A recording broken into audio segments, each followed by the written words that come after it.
I take great delight in welcoming our guest today, Mrs. Sirisha Ram. She is the founder, trustee, and director of Geetanjali Olympiad School, Bangalore. Madam, a very hearty welcome to you.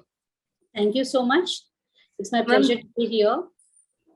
Thank you, ma'am. Ma'am, this is a Leader Speak series. This is an initiative of Skoolz. This is where we connect the parent community with the schools to get an insight about the school and the school leadership. So welcome once again, madam.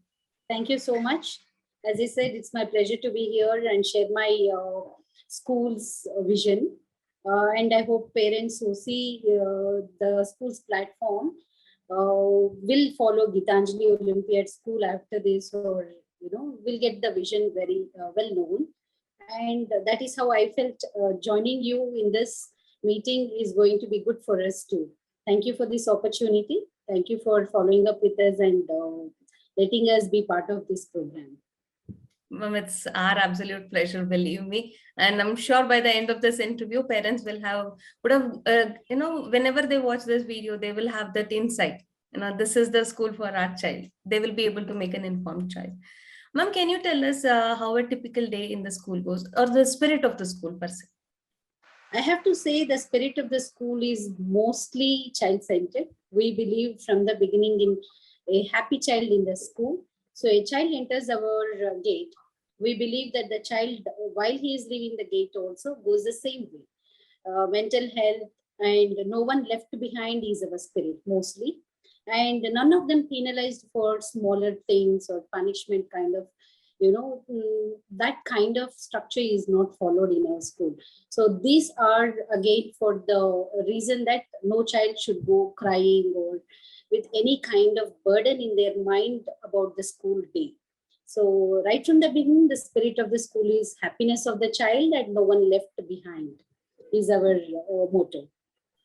So every child is encouraged to come forward.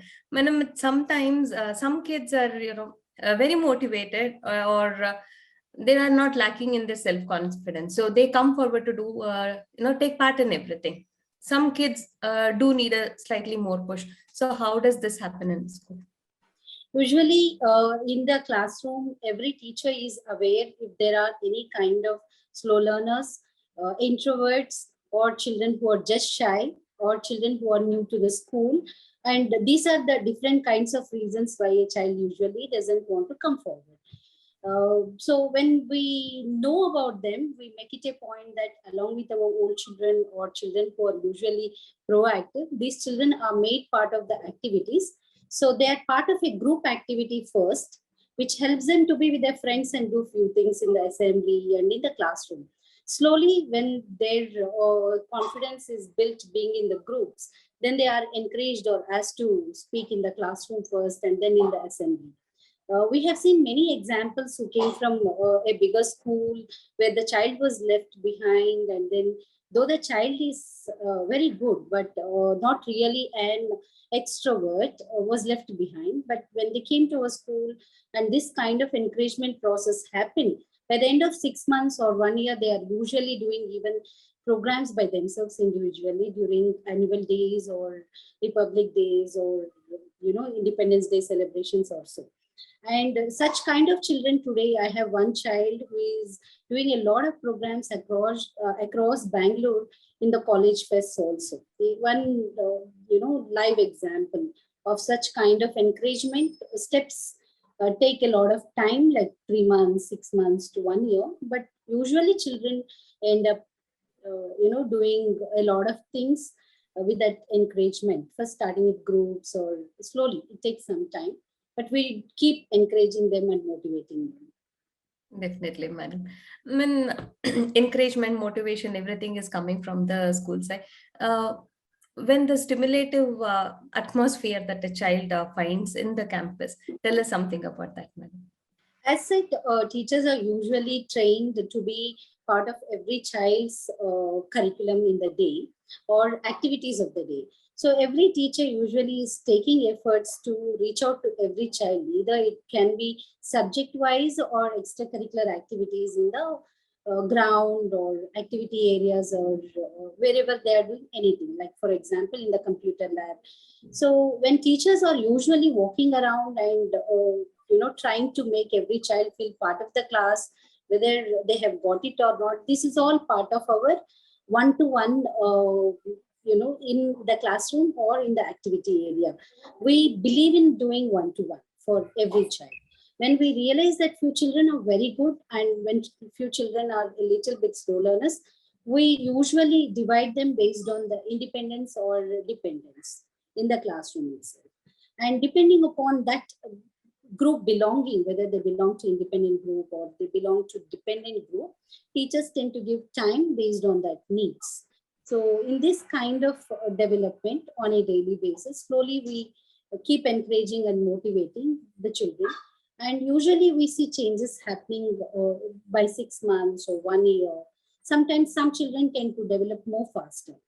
So this is how one-to-one or special educator or counselor, sometimes if there are any reasons like behaviors not helping the child to improve in their studies or whatsoever, we bring in a counselor, and then counselor usually tries to diagnose the child whether there are any slow learning issues or dyslexias, and then we work on them through the counselor's help. And then there's a small group formed, a counselor, a special educator, class teacher, and subject teachers. And this is how we tend to work based on the diagnosis. If it is just a behavioral issue and not related to any dyslexias or really related to slow learning issues, then we tend to work on behaviors through counselor. And then we help the class teachers and subject teachers to understand the behaviors and reach out to the child in the ways that a child can understand. So that is how we work in different ways depending upon the needs of the child. It's really reassuring, I'm sure, for any parent to know that if there is an issue that needs to be addressed or identified, that is being done at GOB. That I'm sure, madam, many parents will find it reassuring. Ma'am, looks like the teachers are well equipped to handle everything. So how often do they go for a refresher course or trainings? We are majorly doing all CBSE related trainings presently, as CBSE is doing wonderful trainings. Many of the trainings are based on the 2021 NAP changes brought in, and many of the teachers have attended almost all of the trainings and they are continuing to attend so. And coming to our school trainings, which is majorly have been related to our school vision and system, in the belief that we should not leave out anyone if teachers come from traditional kind of an experience. So first thing what we try to do with our teachers is make them unlearn what they have done in traditional systems, and then come to learning about how to reach out to individual children. We work with counselors, special educators, and senior teachers as a collaborative groups, subject-wise sometimes, and sometimes generally all teachers come together and do a lot of circles of trainings, in-house trainings. So this is all how regularly teachers who come from even traditional backgrounds end up taking help from special educators and counselors, mindset and attitude towards reaching out and inclusiveness, and how a teacher reaching out to a child can change the complete aspect of a child's education is what happens in the learning process. Looks like GOB has taken into a child's whole development into view to set this curriculum. A child's wholesome development has been kept in mind at the school. So, madam, according to you, what is one of the most important thing for a child to have during their growing up years? Skill development and the freedom to learn with positiveness and happiness are the two important things, because learning has become omnipresent. You go everywhere, children today are learning. Parents are well learned. Majority of our parents today are well educated. And the children, fortunately, have a lot of exposure to a lot of learning media at home, everywhere. Even while traveling today, our children are learning. So it's become omnipresent, and we are living with the times where children are learning at a faster pace than educators. And their learning style is completely different. So when a child comes to school, two things are very important: that the respect for the school and educators. And that comes only when the child feels that they have freedom to learn and the happiness to learn, and they're learning something important for their future, not just learn to write ABCD, or learn to copyright, or learn to write in any kind of ways we want them to learn. Like some of us make them copyright in the younger age for the sake of handwriting practice. But that's going to be more obsolete. Children don't like that anymore. But that doesn't mean that we let it go. But at the same time, a child should not be burdened about education. A child should feel free to learn with a respect for learning. That these two important factors are going to be very, very important in the coming years for our children to learn in the school. So educators have to be prepared to do these two things first, then start with the learning process. And a lot of learning will be flexible. It should not be within the four walls, and it should not be discipline based. Discipline is important, but the discipline system what in the traditional educational system followed is not going to help. So in growing up years, they have to have that feeling that if I go to school, it is going to add value to my life. So that first important thing a child should feel to come to school to learn. So I feel these things will become important for us school managements and educators to make it an important factor in their learning system. So we will wait to see how much we will, all of us, prepare ourselves for the next generations. And as again, wholesome education, holistic education has been used a lot. But in implementation, if all of us can do holistic education really in the skill development area, language development area, and physical development, that is going to sustain. Holistic development is not going to go anywhere. Holistic development will be the means of education for our next generations. Seems like a very not only a very well thought of curriculum, but everything has been taken into consideration.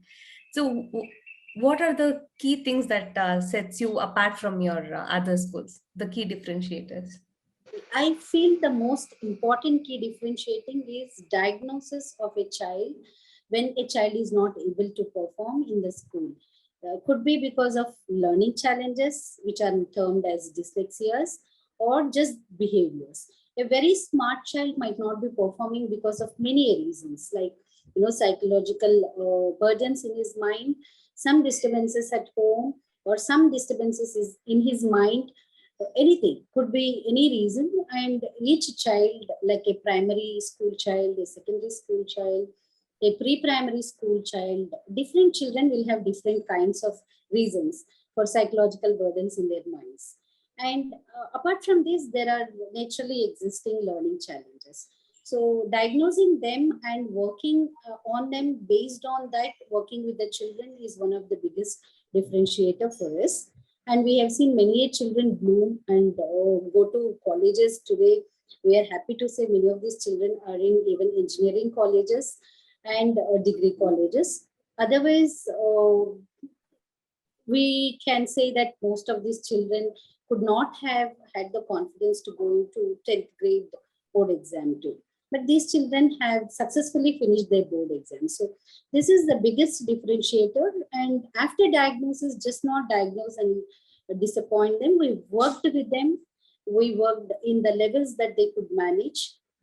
Here I have to be saying a big thanks to all our teachers team who have worked tirelessly for every 10th grade batch to send them with colorful passing out every year. The reason being, if they were elsewhere or in any school, the confidence would not have been so very great.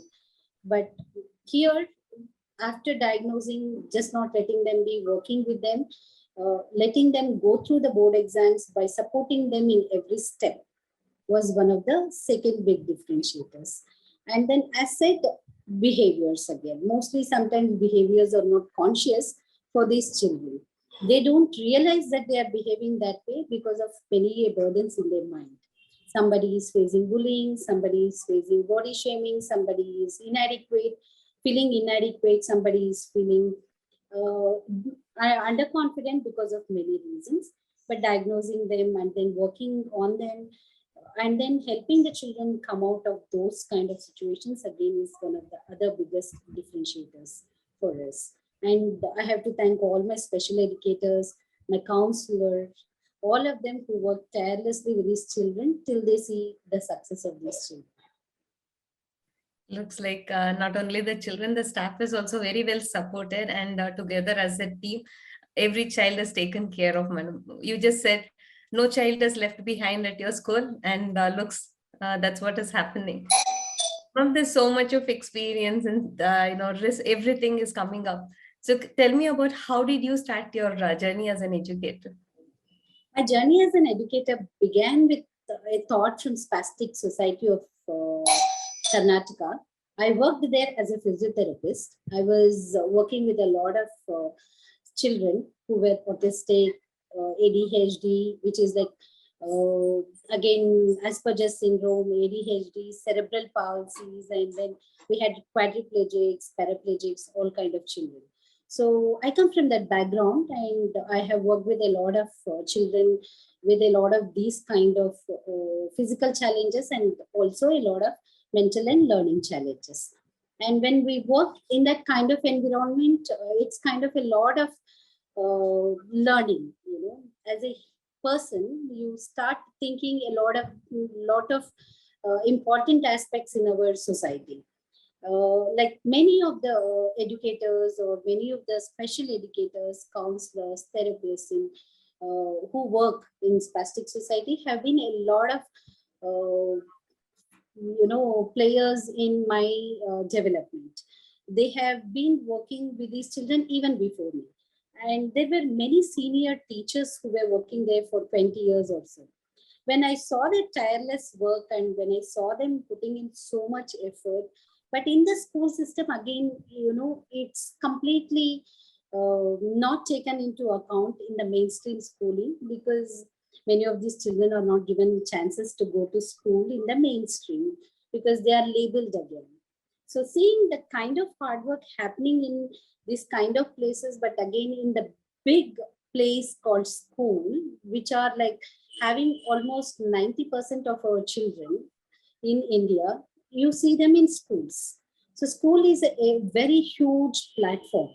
And this huge platform not playing a role in taking care of these kind of challenges is what was the first thought when I was working with these children. And from there started that small thought that if opportunity comes, then I wanted to open a school and then make inclusive education as part of the school system, which can be helpful for both neurotypical children also and challenged children in a way.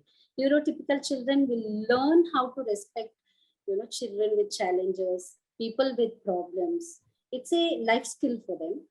They will understand that every person has to play a role in this society, just not that us who have no challenges. And the challenged children, many of them actually are very brilliant. I had lots of my children in spastics. Even till date, I remember them talking about their dreams of becoming doctors, engineers, teachers, all of them. So giving them opportunity, they'll play a huge role in our society. And making them part of our society is one responsibility all of us have. So these are the few reasons which motivated me actually to come into school system and make inclusive education part of the school right from the first year. So this has been a journey, and I have learned a lot of, a lot of things from children who are with challenges. And in fact, that was implemented in the school. And all of that helped us to grow as individuals also in the school. Wonderful to know this, ma'am. Very inspiring, actually. You such a noble thought, and no wonder teaching and education is considered as a noble profession. Thank you for sharing that very inspirational journey of yours, madam. Thank you so much. Thank you for the opportunity to share the journey. So thank Absolutely, you. yeah. Ma'am, you were just telling me that, it's a responsibility. A child should be given an opportunity. Geetanjali Olympiad is definitely doing its part, but parent is another stakeholder in a child's journey. So how much of a parent participation would you like to see in an academic year? I would like to definitely see them participating to the maximum that they can do as a parent. But again, we never believed in burdening a parent to, like penalizing a parent for child not doing homework and calling them and troubling them that a child has not submitted their homework. All of this has not been part of our structure. We always make sure to give work to the student, which a student can do and submit. And parents definitely being part of that homework would make us very, very happy. But it should not be a homework for a parent was our very clear thought while we gave homeworks or while we gave them any kind of project works. Naturally, they want their parents to support them, but we never made it that, a parent should do the whole work. So here, to the levels, a parent has to definitely play a role in child's life and in their activity time in the evenings or their homework times or learning times. The maximum any parent could do, we were extremely happy. But there were parents who could not do because of many reasons. They're busy, or there are parents who cannot do. We always help them in the school.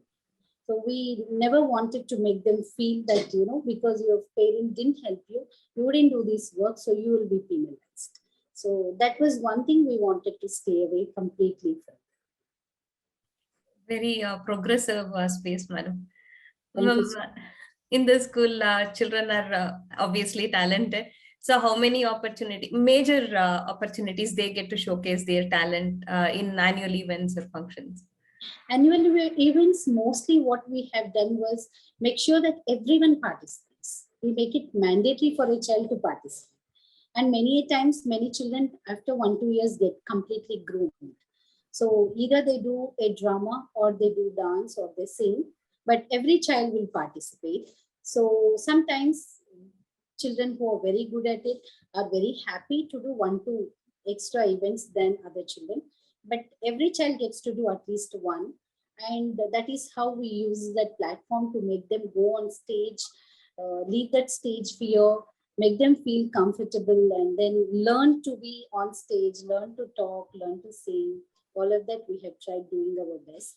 And then coming to regular intra-school activities like within the school, they usually do a lot of essay writing, story writings based on the age groups and based on the kind of activities what they can do.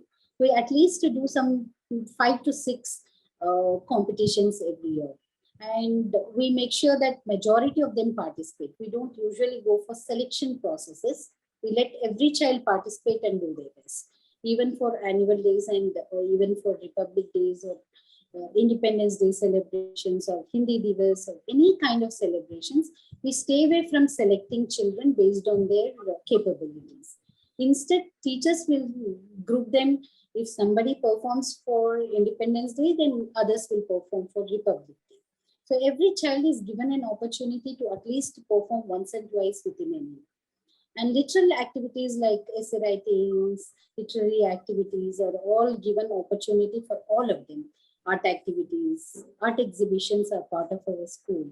We have done 1 and 2 art exhibitions for charity reasons, and every child has been part of these activities.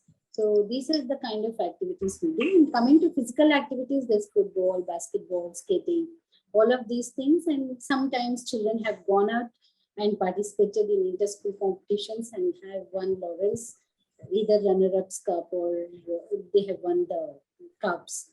So that way physical activities are also given importance.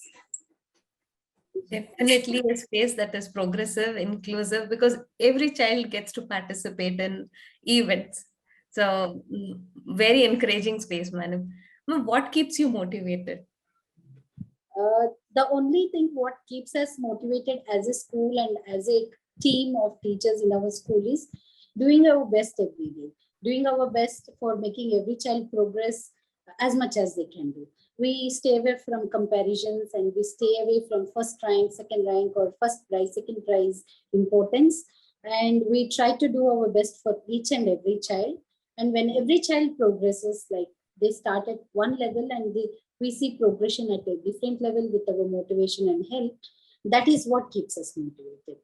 When many children came to us at a bottom level and they have passed out with flying colors and went out of our school, joined colleges, that keeps us motivated. So we look at mostly every child improving and going at an extent that which was the best for them or what we could do the best for them. So more than in giving importance to 100% results, more than giving importance to the toppers, we give importance to every child, and we want them to progress in the best capabilities each child can reach, or best capabilities what they can utilize and reach to the optimum levels they can reach. So this is our motto, and this is one factor which motivates us. It has been an absolute pleasure to know you, madam, because you in the beginning of the interview, you said that this is a school which is child-centric, and absolutely that's what this is. It's been a pleasure really to know about you and the school. Madam, your feedback about our platform, Skoolz. I'm very happy to be connected with Skoolz because I have seen you're doing a lot of these kind of activities, because every school believes in some vision, and each vision is very important. And when we not only see ourselves but other schools and their mottos and their visions and their identifications as a key ingredients, it gives us a lot of learning. We learn from these kind of interviews with different leaders.